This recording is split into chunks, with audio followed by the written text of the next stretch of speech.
যেই দূতাবাসের কর্মকর্তা কর্মচারীরা চাকর বাকরের মতো আমার রেমিটেন্স যোদ্ধাদেরকে ট্রিট করে, প্রবাসী ভাই বোনদেরকে ট্রিট করে, তাদেরকে ইমিডিয়েটলি ডিসমিস করে দেন। তাদেরকে প্রয়োজনে শাস্তির আওতায় আনতে হবে। কারণ তার টাকায় আমার শ্রমিকরা চলে না, শ্রমিকের টাকায় সে চলে, তার বেতন দেওয়া হয়। প্রবাসী ভাই বোনদেরকেও আমরা বলেছি, আপনারা আমাদেরকেও জানান, গণমাধ্যমকে জানান যে কোন কোন দূতাবাসের কোন কোন কর্মকর্তা কর্মচারী আপনাদের সাথে খারাপ ব্যবহার করছে, নাম, পরিচয়, পদবি সহ আমাদেরকে জানান। একটা বড় জায়গা দেখবেন প্রবাসে যখন থাকে, তাদের যে সম্পত্তি আছে বাংলাদেশে, এই সম্পত্তিগুলো দখল হয়ে যায়, তাদের বাড়ি দখল হয়ে যায়, তাদের জমি দখল হয়ে যায়। কোনো কোনো সময় এমনও ঘটনা আমরা দেখেছি, তাদের সম্পত্তি ব্যাংকে কাগজপত্র ফেক ডকুমেন্ট রেখে ঋণ পর্যন্ত নিয়ে নেয়, কারণ উনি দেশে থাকেন না। তারপরে ব্যাংক সেই প্রবাসীর বাড়ি ক্রোক করে ফেলছে। তারা যোগাযোগ করবেন, কার সাথে কথা বলবেন, কার কাছে সমাধান চাইবেন।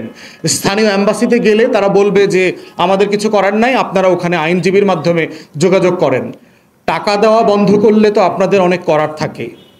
টাকা দেশ থেকে দেশে বেশি টাকা পাঠান, এই ক্যাম্পেইনগুলো তো আমাদের অ্যাম্বাসিগুলোই করে। তাহলে প্রবাসীর টাকা পাঠানোর জন্য আপনি ক্যাম্পেইন করছেন, বৈধভাবে টাকা পাঠান, হুন্ডিতে পাঠায়েন না, সেই ক্যাম্পেইন করছেন।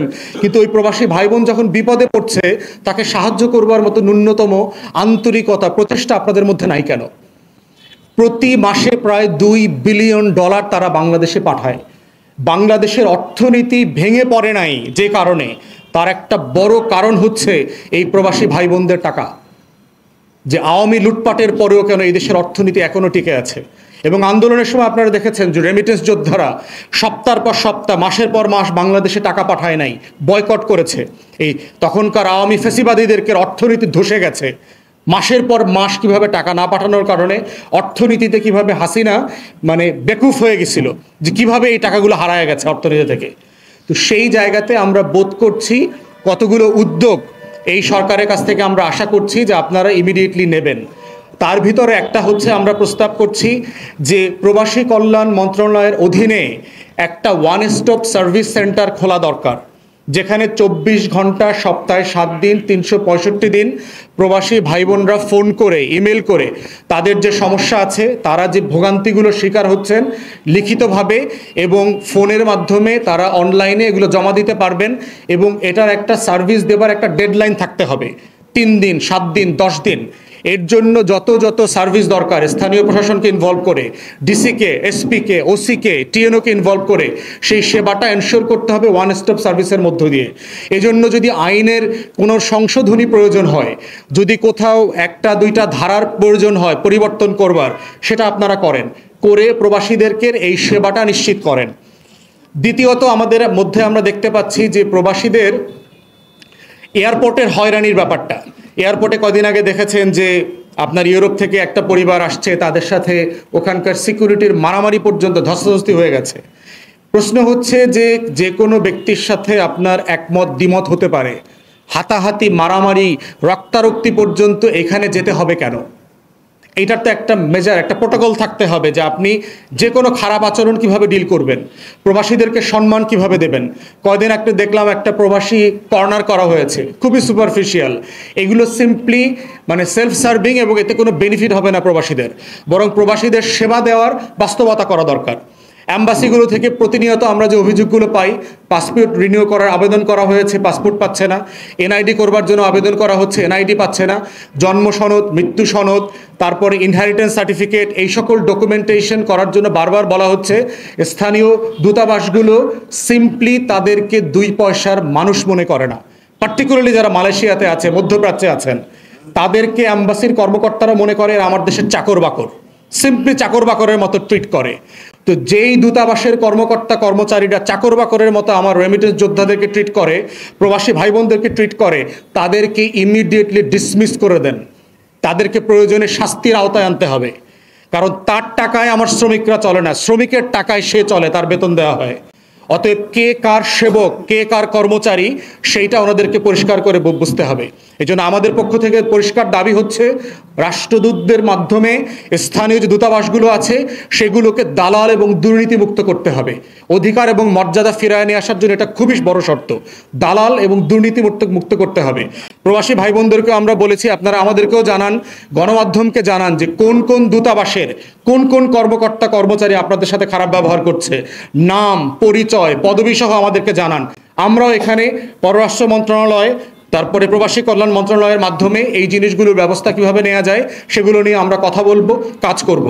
এরপরে হচ্ছে আমরা ওয়ান স্টপ সার্ভিসের কথা বলেছি, যেটা ইমিডিয়েটলি চালু করা দরকার এবং যেটা ডিজিটালি করা সম্ভব, কোনো ফিজিক্যাল সার্ভিস দরকার হবে না, কল সেন্টারের মতো এটা কাজ করবে। যেটা বলেছি যে বাংলাদেশের লক্ষ লক্ষ হাই স্কিল, অতি দক্ষ যোগ্য মানুষরা পৃথিবীর বিভিন্ন দেশে কাজ করছেন, বিভিন্ন দেশের সরকারের গুরুত্বপূর্ণ জায়গায় কাজ করছেন। এই মানুষগুলোকে বাংলাদেশ গঠনে আমরা ফেরত পেতে চাই। যারা 10 বছর আগে, 20 বছর আগে, 30 বছর আগে ইউরোপ আমেরিকাতে গেছেন, ওখানে পড়াশোনা করেছেন, ওই দেশের গুরুত্বপূর্ণ জায়গায় চাকরি করছেন, তাদেরকে আমরা বাংলাদেশে ফেরত চাই এই নতুন বাংলাদেশকে গড়বার জন্য। এই ফেরত পাওয়ার পিছনে একটা বড় অন্তরায় হচ্ছে আপনার দ্বৈত নাগরিকত্বের একটা বাধা আছে বাংলাদেশে। আপনারা জানেন যে বাংলাদেশে গুরুত্বপূর্ণ পদে দ্বৈত নাগরিকরা চাকরি নিতে পারবেন না, কোনোভাবে ইনভলভ হইতে পারবেন না, এরকম বাদ দেয়া আছে। ধরেন জাজ, সুপ্রিম কোর্টে জাজ হইতে পারবেন না বলে দেয়া আছে। এখন ইংল্যান্ডে যে আইনজীবী ওখানকার কোর্টে জাজ হয়েছেন, এমন একজন বাংলাদেশি যদি বাংলাদেশে এসে জাজ হতে চায়, আমরা তো চাইবো দেশের স্বার্থে সে বাংলাদেশে আসুক, বাংলাদেশকে সেবা করুক, বাংলাদেশের জন্য সে অবদান রাখুক। কিন্তু সে কেন আসতে পারবে না? কারণ সে ডুয়েল সিটিজেন। বাংলাদেশের লক্ষ লক্ষ মানুষরা সারা দুনিয়াতে ওই দেশের নাগরিকত্ব নিয়েছে। ওই মানুষটার টাকা ভাল লাগে আপনার, ওই মানুষটা দেশে এসে হলিডে করে, আপনার দোকানে গিয়ে খায়, একটা বাড়ি করে, প্লট কেনে, ফ্ল্যাট কেনে, এতে আপনার অর্থনীতির উন্নতি হয়, কিন্তু তার অবদানটা আপনি নেবেন না। পাসপোর্টের বাদ দিয়ে রাখছেন। দ্বৈত পাসপোর্টধারী আওয়ামী লুটেরারা কি এই দেশ লুটপাট করে নিয়ে যায় নাই? হাসিনার মেয়ে কানাডার নাগরিক হয়ে বাংলাদেশকে লুটপাট করে নাই? হাসিনার ছেলে আমেরিকার নাগরিক হয়ে বাংলাদেশকে লুটপাট করে নাই?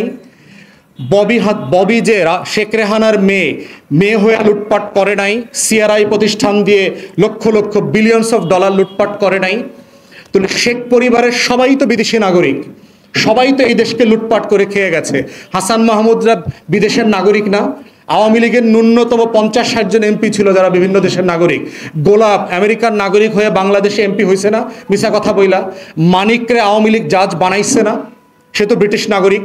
সে তো নিজে বলছে তার ব্রিটিশ পাসপোর্ট আছে ধরা খাওয়ার পরে। আপনাদের যদি মনে থেকে থাকে যে আমার 2টা পাসপোর্ট আছে, একটা বাংলাদেশি, একটা ব্রিটিশ পাসপোর্ট, ধরা খাওয়ার পরে সে বলেছে। তাহলে কেন মিথ্যাচার করতে বাধ্য করছেন আপনি তাকে? আপনি স্বচ্ছতার ভিত্তিতে তাকে সেবা করবার সুযোগ করে দেন, কারণ সে তো আপনার দেশের মানুষ। সে একটা বাস্তবতার কারণে ওই দেশে থাকে, ওই দেশের নাগরিক এখন, কিন্তু সে তো বাংলাদেশি না। এই জায়গা তো আপনি বলতে পারবেন না।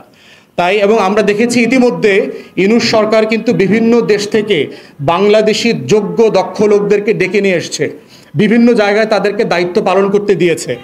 এবং আমরা চাই এই দক্ষতাটা দেশের জন্য আরও বেশি আসুক, আরও বেশি আমরা তাদেরকে কাজে লাগাই।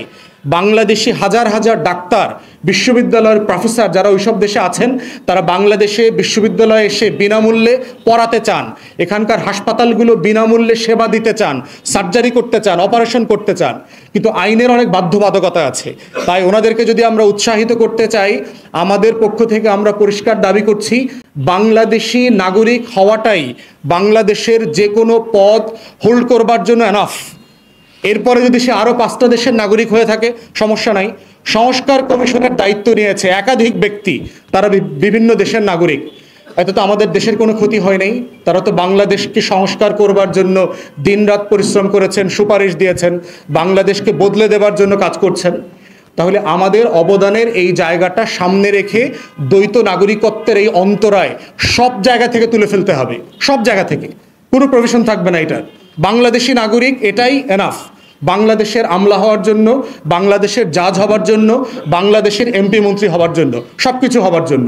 তো এই রিফর্মগুলো অত্যাবশ্যকীয় বলে আমরা দাবি করছি এবং এবি পার্টির পক্ষ থেকে অন্তর্বর্তীকালীন সরকার, পররাষ্ট্র মন্ত্রণালয়, পার্টিকুলারলি প্রবাসী কল্যাণ মন্ত্রণালয় যারা আছেন তাদেরকে আমরা আহ্বান করছি, আপনারা টাস্কফোর্স গঠন করেন, তাদের অধিকারের গ্যারান্টি দেন, নিশ্চয়তা দেন, কোথায় কোথায় লঙ্ঘন হচ্ছে সেগুলো বন্ধ করেন এবং প্রবাসী ভাই বোনদেরকে সর্বোচ্চ সম্মান দিয়ে বাংলাদেশের নাগরিক হিসাবে আমরা যেন ট্রিট করতে পারি, আমরা যেন আচরণটা সেভাবে করতে পারি, এয়ারপোর্ট থেকে শুরু করে বিদায়ের দিন পর্যন্ত, সে ফিরে যাওয়া পর্যন্ত, সেই আহ্বান রেখে আমার ব্রিফিং এখানে শেষ করছি।